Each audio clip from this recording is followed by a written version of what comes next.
Bahedduu wal bartan guyyaarra nama Oromoo takkaa isin Oromoo jettanii hin beekne ka isin gurraalee seetanii bir dabartan cufa wal bartu guyyaarra. Karibu sana, karibu.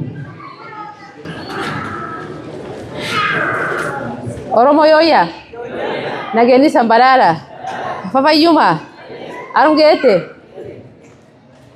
Asanteni sana. My brother Guyo Liban, NCIC, the director. My fierce competitor, Gedia Mamo, Gapura Halakmal Balesine. Honorable Ali Wario, MP Gassen. Honorable Ali Wario, what a coincidence, they have the same name. Former MP Bura, my brother Mohammed, and all of you, Assalamu alaikum. Tume Abduba tan. So, Guya speech diko dokubasa nanjadani. I was asked to speak about Oromo unity. Afan Kingeresa Tinkore, a very short speech, even for our international audience. So if I'm Nagoda, but I'll be very brief.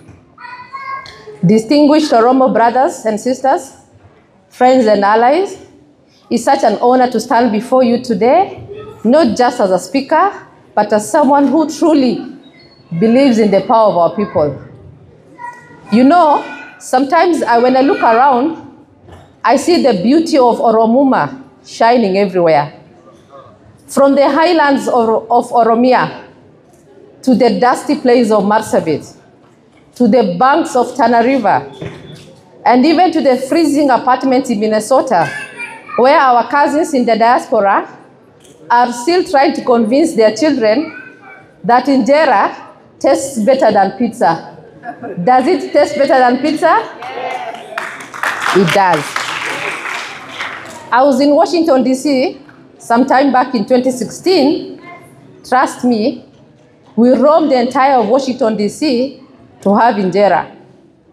What I noted, coincidentally, then we did not have American telephone lines. We used our Kenyan lines, so we couldn't use Uber.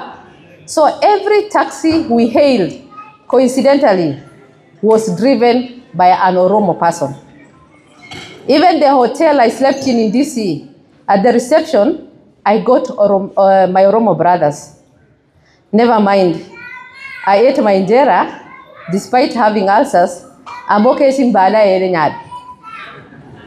Wherever we are, one thing remains true: the Oromo spirit is alive and full of laughter. Our language, our tradition, and the ancient wisdom of the Gada system, those are not just things of the past. They are the heartbeat that keeps us together. They remind us, no matter where we go, we belong to one great nation, unbreakable family. Let's be honest though, we've faced some tough times. Our people in Oromia carried heavy burden, political marginalization, land loss. Our Borana Gabra and Sakuye brothers have faced drought, insecurity, and lack of development. Sometimes even water feels like gold. Trust me, I've been there.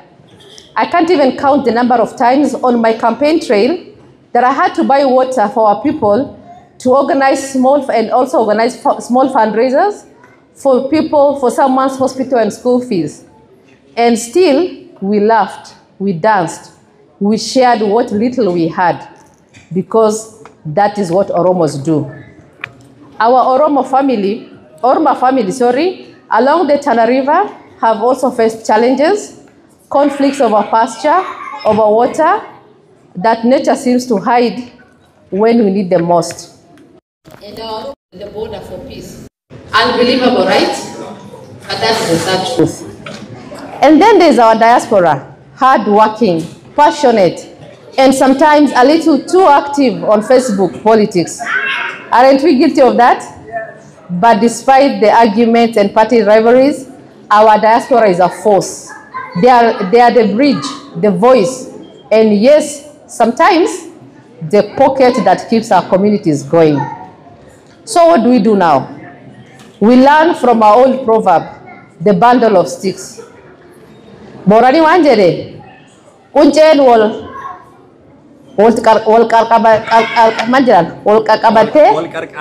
qarqartee arbii ta'edhaan. We must become that bundle, united and unshakable.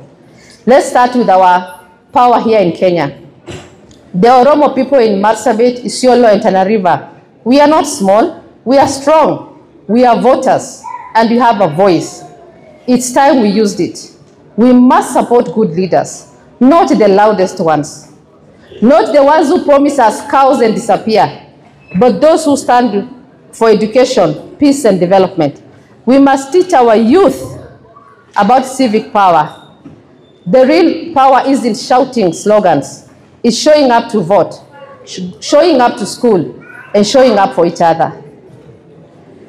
There are also initiatives such as empowerment funds that we can create and call it Oromo Empowerment Fund to support small businesses, educational scholarship, and sustainable development. If you've noticed, a lot of restaurants here in Kenya run by Somalis, are frequented by Somalis, patronized by Somalis, they support each other. Why can't we Oromos do that for each other?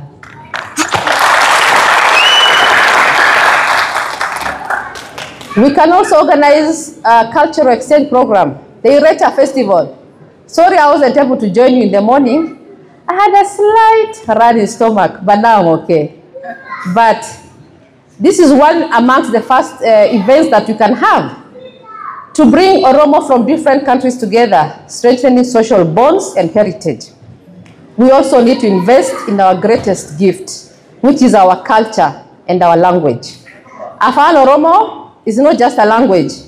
It is music, it's poetry, it's a way of thinking that respects life and harmony.